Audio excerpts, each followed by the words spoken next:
Welcome back to Deep in the Heart of Tailgate, Texas State's only student-run independent tailgate show. I'm your host, Jakob Rodriguez. I'm joined with the Texas State Sports Prez himself, Andrew Zimmel, and the Partain, the University Star sports editor. We got a jam-packed show for you today. We're going to be talking about University of Louisiana-Monroe at the Bobcat Stadium today. This week, we're talking about the University of Louisiana-Monroe at Texas State, right here at the WAC, Bobcat Stadium. Again, this couldn't happen.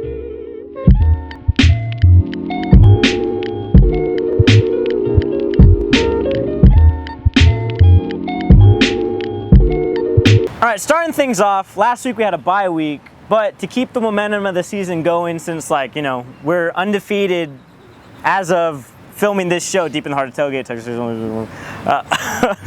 The last time we had one of these, we talked about episode 2 when we were previewing Nicholls State. So let's talk about that, because we won the paddle, but I don't think anybody outside of this immediate circle, including the production crew, really knows about it, cares about it. Well, we said this last week, right? We said it 2 weeks ago when we won the paddle back. We were like, who cares? No, I didn't see any students walking around being like, oh, I got a paddle tattoo after we beat Nicholls.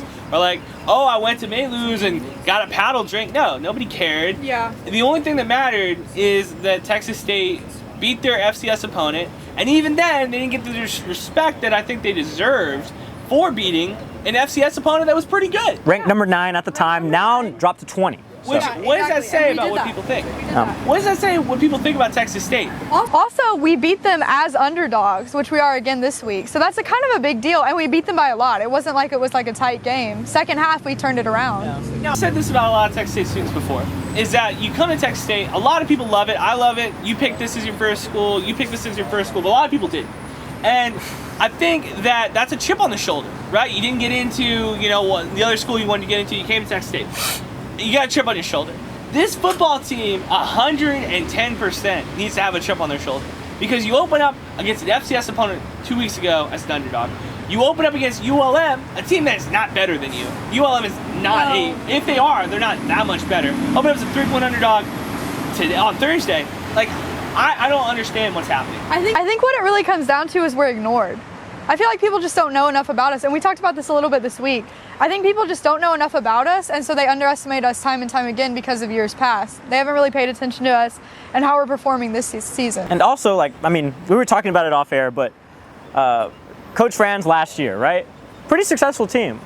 We ended up upsetting Houston in that same time frame within that year and a half, and then it just drops from there. How did we go to, pretty decent in the Southland Conference, competitive in the Southland Conference at least, to absolutely nothing in the Sun Belt? That doesn't make sense. Well, you know what they say, Sun Belt's a different beast, right? No, I mean, look, come on, let's be real. Division I's a different animal. The transition was a lot rougher than I think people thought it was going to be. And then Withers, the guys that were on the program, a lot of transfers, didn't like them. Didn't think they were good guys. This team now, between Gresh and Vitt and the defensive guys like Ish Davis and Brian Lundy and Nick Daniels, great guys. If you said to me, hey, it's a Meet the Bobcats day, you can take your nephew, take your niece, take your kid, and go meet these guys, 100%. I'm packing up Junior and going to see these guys. No, seriously, this is these are good guys. And I think that is a third of what needs to happen. Yeah. Do you have a good culture? Do you have good people? Are your people good at football? Are they good at football? And I think right now we're getting that influx of, we're good at football, we got good guys, and the other thing is a winning coach. I don't think Withers was the guy. Spav has come around, and I think that he feels like a winner. He's got the nice hair. He's got the pretty smile. You look at his baby blue eyes, you're like, I'm in love. He's a legend on campus too. People see him. People freak out in our group chat too. Yeah, we have a Spav watch, so it's a big deal. Yeah, and I mean, you see him going to class, you're running late, you say, hey, how's it going, coach? What does he say every single time? How's it going? Exactly. Back to you. Yeah, that's big. Yeah. That's like Mike Leach walking around Washington State. Or Cliff walking around the outlet mall. Yeah, because that's a reality. So anyway, the Bobcats would go on to defeat the Nicholls State Colonels 24-3 in the prehistoric Battle for the Paddle. Did we generate that paddle / canoe / also, I really do think it is more convenient to have it just here.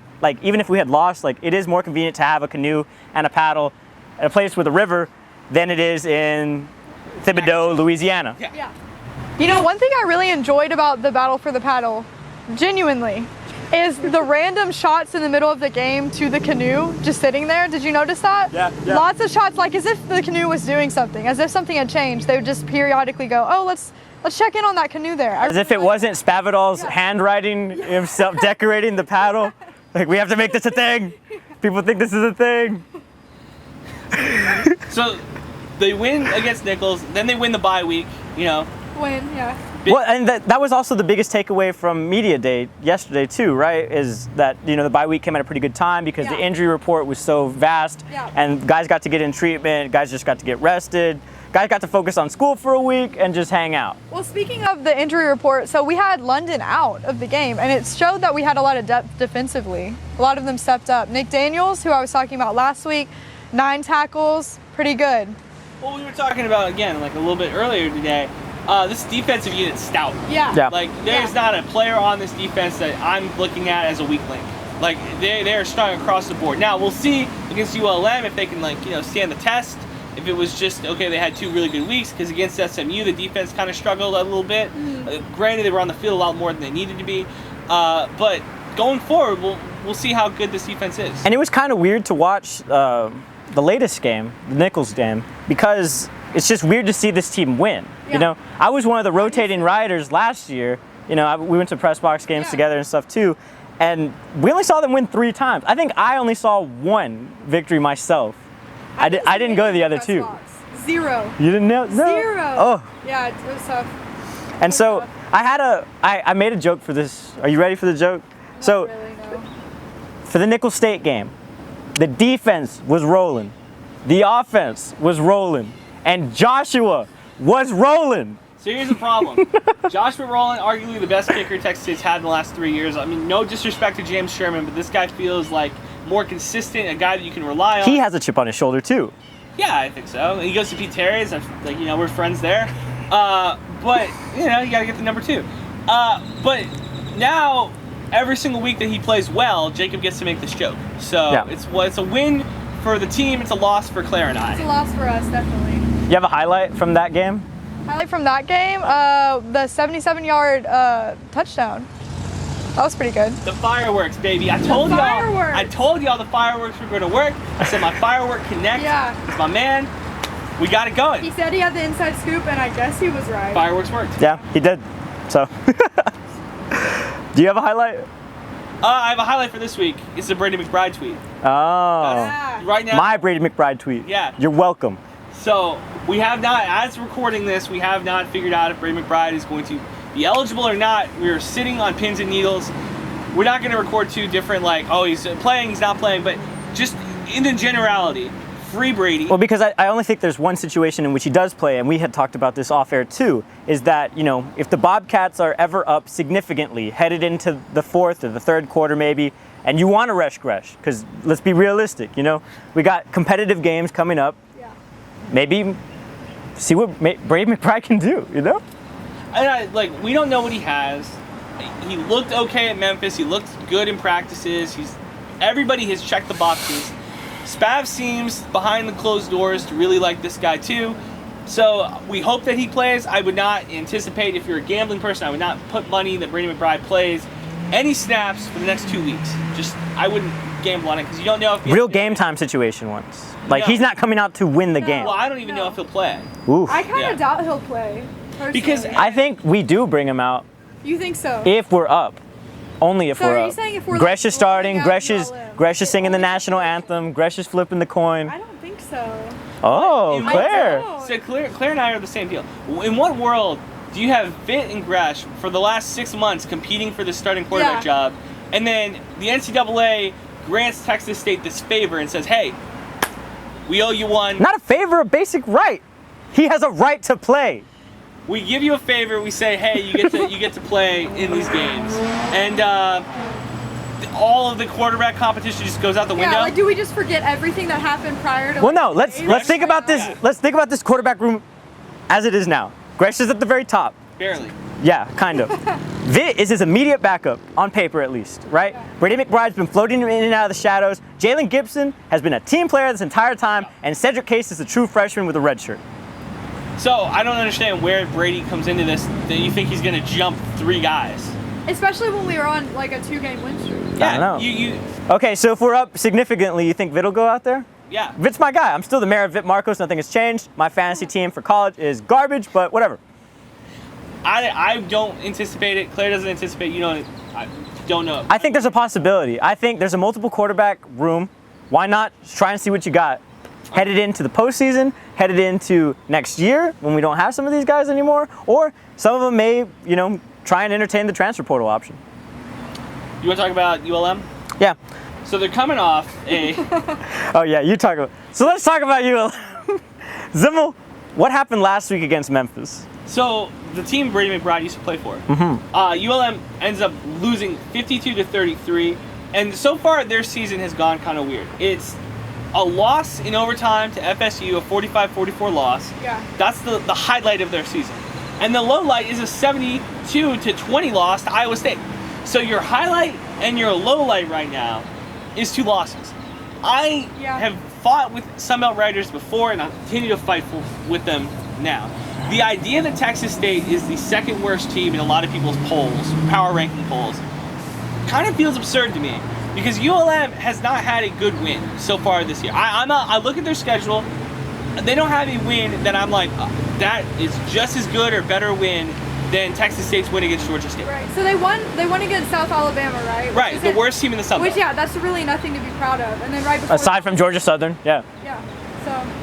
But it doesn't make sense to me. So ULM comes in feeling like they come in on paper as a favorite into San Marcos. I don't see a world where Texas State loses this game. Like, honestly.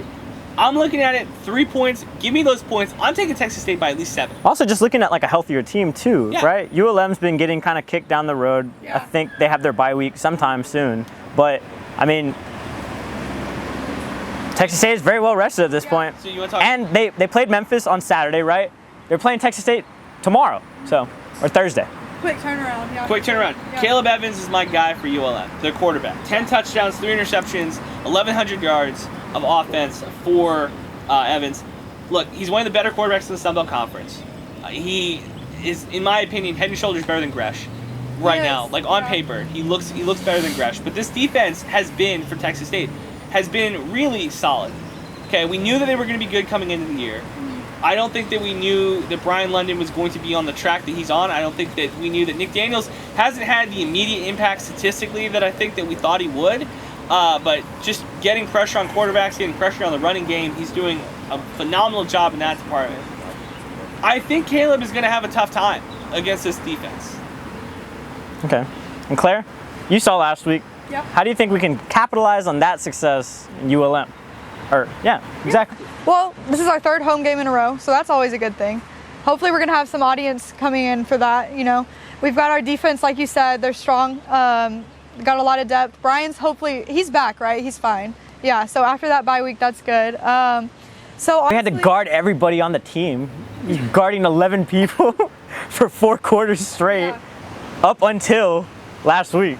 Yeah, exactly. So, honestly, I think we're going to have I wouldn't say an easy win, but I think we can definitely hold our own. Nothing's easy. Yeah. Texas State makes it as hard as possible on themselves. I think we have an opportunity to rest key players as necessary, though, I think that you're going to need all hands on deck for this game. I think you really think we're going to put Brady on. And I don't know. It's wishful thinking. I don't know. It's wishful thinking. I put Brady on my own timeline. That's what I'm sticking with right now. Because he gave you clout right now. He did not give me clout. He did quote my own tweet that I quoted his tweet, but it's fine. We're okay. We'll make it. For Texas State, I got the offensive player that I'm like highlighting as Gresh. Yeah. Right? Like, if Texas State wants to win this game, if the Bobcats want to come out of Thursday night with a win, it's going to have to be on the shoulder and the arm of Gresh. He looked better at Nichols. He looked better against Nichols State, I should say. Throwing the ball. He's still a middle-of-the-road quarterback. He still has a little bit of trouble, I think, throwing the ball deep. He does not have any time. We make jokes that I can hold my breath longer than he has time in the pocket. Children can hold their breath longer than Gresh has time in the pocket. The offensive line is going to get better. They're going to be healthy for this. And he's doing a better job of reading where the mismatches are on that line too, I think. And that was the biggest takeaway from the Nickel State game, just because he was easily, able to make defensive adjustments along the way too. Yeah, I like him in this game. I think that the best defensive player they have is Cortez Cisco, right? Yeah. Cisco Jr., who preseason all Sun Belt, 33 total tackles. He's done a really good job of preventing the run against a lot of these teams. I don't think their pass defense is going to be good enough. I don't think that they run enough coverage for guys like Hutch White, who I think is going to get a lot of touches in this game too. Offensively, when we pass the ball down the field, that's what Spav is comfortable with. Yeah. Caleb Twyford is going to do what he does in the backfield, but I think that this is the type of game where we move the ball down the field passively. Well, and we have a few more offensive weapons that kind of came to fruition last week too. We got to see Javen Banks with a 77-yard touchdown. We got to see Micah Hiltz score a couple too. And that was really cool just because for both of those positions, obviously, it's kind of been lacking in the past. For Micah Hilt's position specifically, I mean, they're using him as a really big wide receiver, but obviously that's kind of to fill the position gap that Keenan Brown left last year. And they need a big body, and he has very sure hands. So they look to him for that too. So I'm hoping we're not just highlighting number 80 like we have been doing in the past, because it's very easy to just key on Hutch, and that's kind of what happened in Wyoming. He's had a tough time, I think, getting open a lot too. Well, that's all they see on the film is just Hutch is wide open. So let's double, triple covered Hutch White, and they're still going to try and make a play for Hutch White. We'll see. The drag routes, I think, are going to be interesting. Yeah. Starting him on the right side of the field and trying to get him over the left side of the field, trying to run like a couple curl routes. I don't think that he's an athletic guy. I don't think he has the speed. They stopped running as many comebacks, though. Thank God for that. I thank God every day. Well, now, next step, we have to get Hutch away from returning kicks, returning punts. Hutch black and white, or black and blue. Hutch black and blue, I swear.